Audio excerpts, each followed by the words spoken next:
Hello everyone, welcome back to my channel. हाजिर हूँ मैं एक न्यू कोरियन वेब सीरीज के साथ जो कि साल 2019 में नेटफ्लिक्स पर रिलीज होने वाली एक बहुत ही अमेजिंग वेब सीरीज है जिसकी स्टोरी काफी अमेजिंग है। और अगर आप सॉन्ग जूंगी के फैन हैं तो ये सीरीज आप बिल्कुल भी मिस मत करिएगा, क्योंकि इसमें आपको सॉन्ग जूंगी के स्वीट और टॉक्सिक दोनों ही अवतार देखने को मिलने वाले हैं। तो चलिए बिना टाइम वेस्ट किए हम वीडियो को स्टार्ट करते हैं। एपिसोड की शुरुआत में नरेटर हमें स्टोरी की टाइमलाइन से इंट्रोड्यूस करवाता है और बताता है कि ये कहानी तब की है जब आदिमानव ने आग और खेती की खोज करके कबीलों में रहना शुरू किया था। पर उनके पास ना ही कोई नेशन था, ना ही कोई किंग। वो सभी अर्थ नाम की एक जगह पर रहते थे। फिर सीन शिफ्ट होता है एक जंगल में, जहाँ कुछ वॉरियर्स को एक अनजान क्रिएचर एक एक करके बहुत बुरी तरह से मार रहा होता है।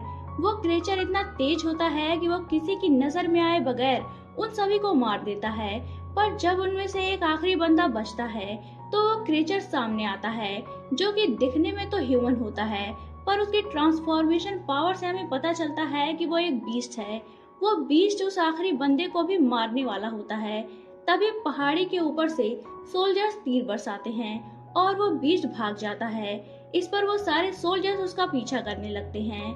एक्चुअली ये सारे वॉरियर सारम्स यानी कि ह्यूमंस होते हैं और ये वैम्पायर की तरह लगने वाला नीले खून वाला बीस्ट निंथाल होता है।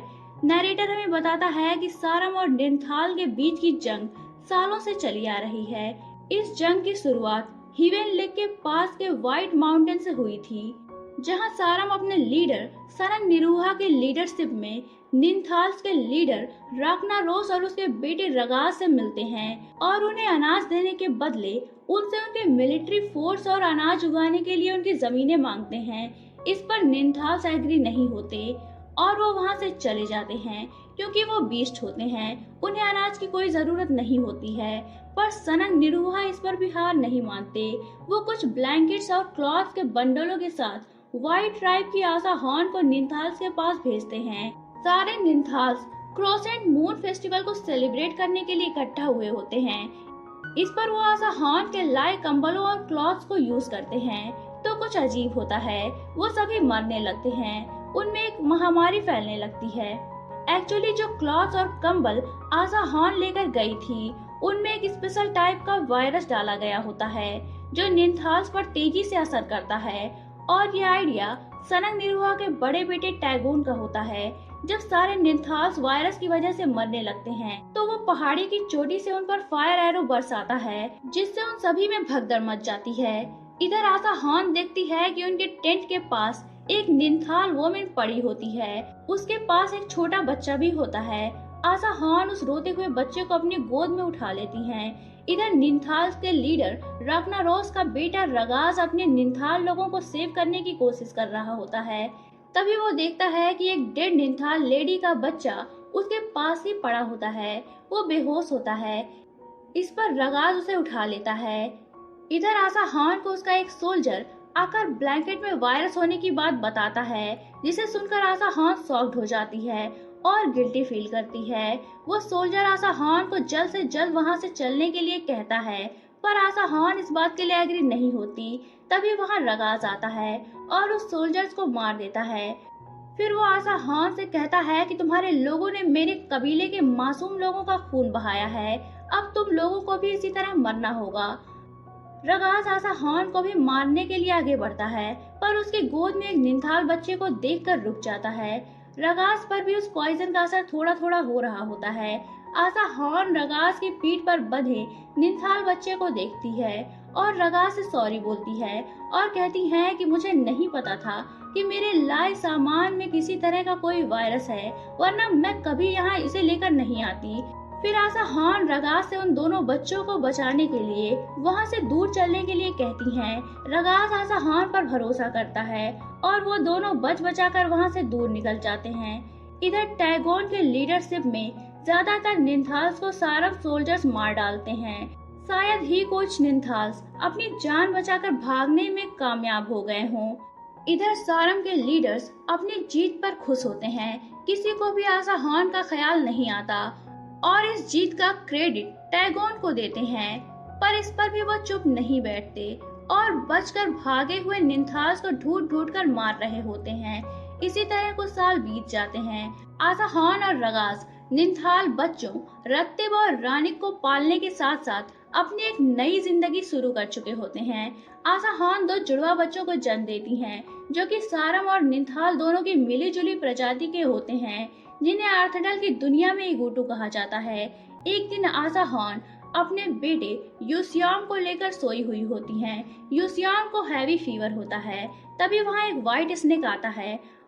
आसाहान को सपने में ही आर्थडल के देवता बताते हैं कि उसके बेटे उस दिन पैदा हुए हैं जिस दिन अजोरा कॉमेट दिखाई दिया था। ये बच्चे शापित हैं। ये जहाँ भी जाएंगे अपने साथ मौत और बर्बादी लेकर जाएंगे, इसलिए तुम्हें इनमें से किसी एक को मेरे हवाले करना होगा।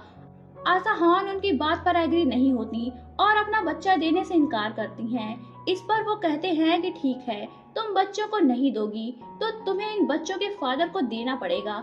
इस पर आसाहान की आंख खुल जाती है और वो देखती है कि उनके पास यूसियाम नहीं होता। इधर रगास अपने दूसरे बेटे को लेकर यूसियाम के फीवर के लिए जंगल से जड़ी बूटियां लेने गया होता है। तभी वहाँ मूबैग के साथ कई सारम सोल्जर्स निंथाल के शिकार पर निकले होते हैं। रगास अपने बेटे को झाड़ियों में छिपाकर अकेला ही उन सभी का मुकाबला करने लगता है। वो बहुत से सोल्जर्स को मार देता है। रत्तिब ये सब झाड़ियों में छुपकर देख रहा होता है और तुरंत इस बात को आसाहान को बताने के लिए निकल जाता है। रगास मूबैग को भी मारने ही वाला होता है। तभी एक अनजान तीर आकर उसे लगता है और वो मरते मरते सारे सारम सोल्जर्स को बताता है कि उसने पिछली रात को एक ड्रीम देखा था जिसमें सारे सारम पावर के लिए एक दूसरे को मार कर खत्म कर देते हैं। इतना कहकर वो दम तोड़ देता है।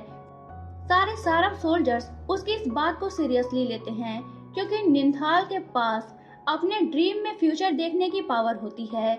मूबैग उसके गले में लगी तीर को देखता है। तभी वहाँ टैगोन आ जाता है क्योंकि दूर से वो तीर उसी ने चलाया होता है। उसके काफी सोल्जर्स मारे गए होते हैं।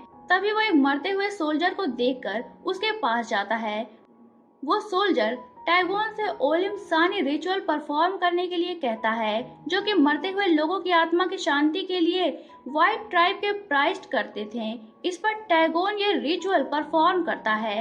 ये बात मूबैग को अच्छी नहीं लगती, पर टैगोन को सपोर्ट करने वाले सोल्जर्स इस बात पर उसे अप्रिशिएट करते हैं।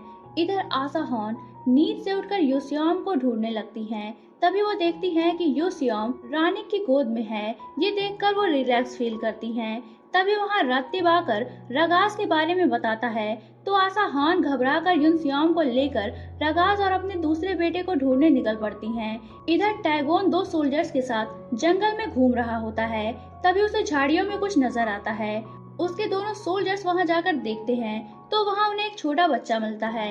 इस पर टैगोन उस बच्चे के पैर पर एक कट लगाता है तो उसका पर्पल ब्लड देखकर वो समझ जाता है कि वो बच्चा एक इगूटू है। इस पर एक सोल्जर कहता है कि ये इगूटू अपने साथ बर्बादी लेकर आते हैं और वो उस बच्चे को वहीं मार देने के लिए कहता है।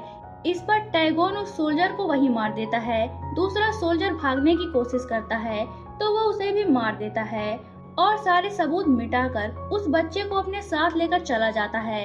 ये सारा नजारा दूर खड़ी आसाहान देख लेती हैं। नेक्स्ट सीन में रात हो चुकी होती है। रगास की डेड बॉडी एक पेड़ पर लटकी हुई होती है और आसाहान नीचे यूसियाम को लेकर दुख और सदमे से भरी बैठी होती हैं। तभी वहाँ रत्तिब आता है। रगास की मौत से वो भी बहुत दुखी होता है। आसाहान उसे अपने देखे ड्रीम के बारे में बताती हैं और फिर अपने बेटे यूसियाम को सेव करने के लिए उसे लार्क लेकर जाने का फैसला करती हैं। वो तुरंत ही यूसियाम को लेकर वहाँ से निकलती हैं। वो कई जंगल और पहाड़ पार करते हुए महीनों का सफर तय करते हुए लार्क के पास मौजूद ग्रेट रिवर तक पहुँचती हैं और फिर बाहुबली की शिवगामी देवी की तरह वो यूसियाम को लेकर वो रिवर पार करके ग्रेट ब्लैक क्लिफ तक पहुँचती हैं। एक्चुअली उस पहाड़ी के नीचे लार्क होता है, जहाँ का रास्ता उस पहाड़ी के अंदर से ही मौजूद किसी गुफा से होकर गुजरता है। अब आसाहान को उस गुफा को ढूंढना था, तो क्या आसाहान उस गुफा को ढूंढ पाएंगी? क्या वो लार्क तक पहुंच पाएंगी? तो अगर आप जानना चाहते हैं कि कहानी में आगे क्या हुआ तो बने रहिए मेरे साथ। और अगर आपने अभी तक चैनल को सब्सक्राइब नहीं किया है तो चैनल को सब्सक्राइब करके बेल आइकन पर क्लिक कर लीजिए ताकि आपको हमारे आने वाली वीडियोस की इंस्टेंट नोटिफिकेशंस मिलती रहे। तो मिलते हैं नेक्स्ट वीडियो में, तब तक के लिए take care and good bye.